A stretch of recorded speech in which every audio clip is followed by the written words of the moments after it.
we will come back to some of the stronger trends. We could have taken a tea break, but Amulik is here, so we will just take it virtually. I'm quite sure Amulik is going to face a lot of challenges given the lockdown situation for us consumers, but we'd like to hear from you. Yeah, hi. Good morning, everyone. Great to be here. So, Sunil and rest of the panelists, I mean, just to share our perspective, we are a young company. We are trying to figure out this scenario. It's a highly unprecedented scenario. But I think foremost, this scenario has allowed us to focus on the basics. Obviously, there is an immediate impact on revenue, and that can't be helped till the time the lockdown is fully over and people actually walk over to the stores. We will not see those kind of sales.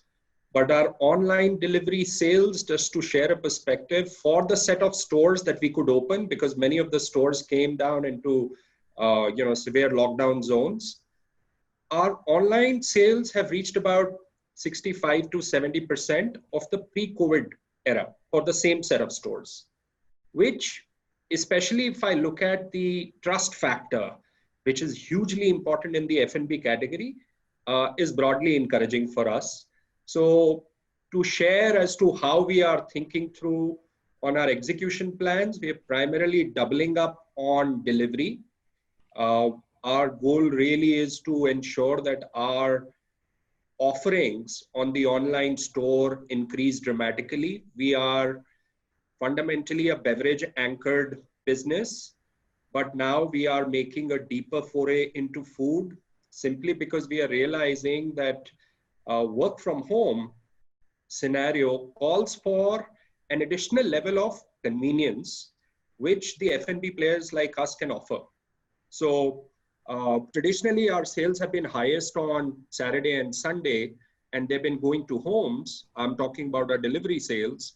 But now, work from home being the core scenario for our customers, we've realized that we need to increase our offerings so as to solve the convenience problem for people living at home. I think Neeraj also alluded, there was a big period when even maids were not allowed, and the amount of workload that specifically the ladies of the house, but now more so even men experienced around food making is something that all of those customers are looking forward to solve.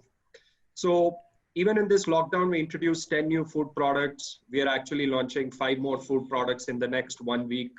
So our food stack will go up. But fundamental to our business has been really communicating trust around safety and hygiene. Our very genesis as a business model lay in giving a hygiene, high quality, consistent experience to the customer. Chai has always been around for ages. So that was the core thing that we differentiated with. But I think this crisis has made us realize that with time, we can't forget that core value and we need to amplify it a lot more. So we recently got our second year renewal of ISO 22000 certification, which is one of the highest safety standards. This is the second year. We initially went for it thinking that it's a part of our legacy and that we need to keep on building on it. But the COVID experience has made us feel that it's not only just a placid legacy, but a very key competitive differentiator where we need to explain to our customers, communicate to our customers that safety is something which is systemically embedded in our company and not something that we are trying to embrace as a marketing gimmick or as an immediate survival tactic in these times. So safety has been our prime thrust, really.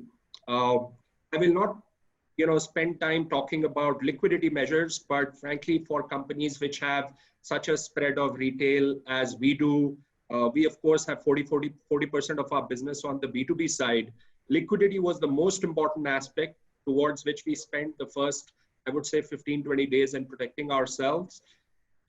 And we are here for the long term. So thankfully, we were well buffeted with cash.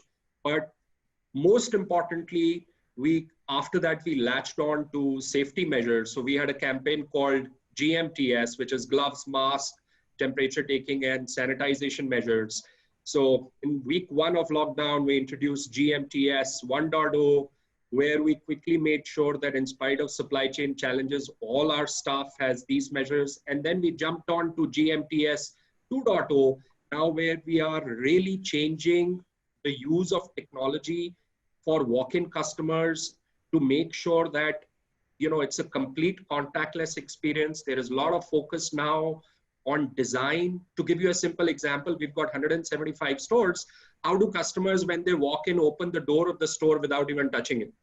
So we can, of course, take a call to replace it with a sensor-based technology, but we can only do it for a few set of stores, and it's also a very expensive investment. But we could do a lot of changes to the design so that the customer doesn't have to touch the door to open it. So design and GMPS, our core safety program, has been a big thing. Investing in our store staff or partners, Neeraj also brought it up. All our partners, the entire company is covered by COVID insurance, but we also took this opportunity to introduce a term insurance plan, which was not in place for every member of the company.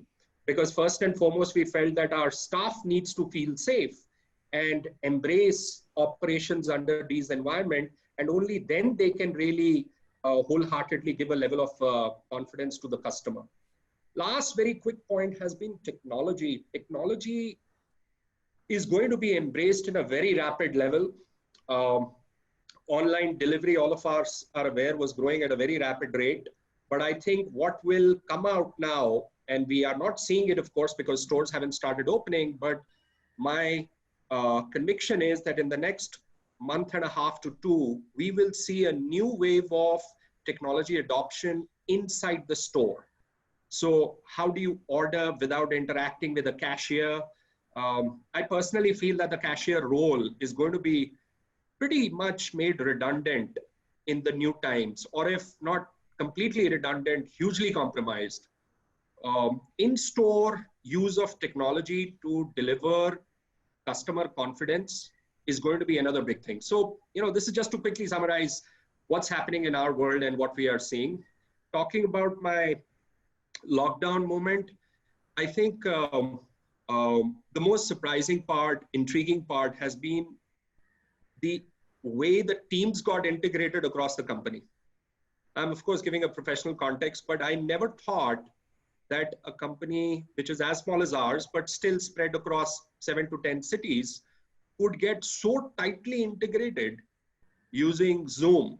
To be candid, I don't think people were as close amongst themselves or behind the details of the execution plan or the strategy of the company as they became during that crisis. So the power of online video engagement, Zoom or Google Meet and all these platforms to really bring people together in a very, very short while has been a big moment for me to really appreciate. It comes with its stresses. We all know we are sitting in front of the screen for 8 to 10 hours. But if you just take a step back and just appreciate how it has made everything so transparent and fast, it's quite amazing. So that's it from my side. Sunil. Thank you, Amali. Thank you. I did not know that you had such a large food basket too at Chai Point. It's given me an option to order today. Thank you for that.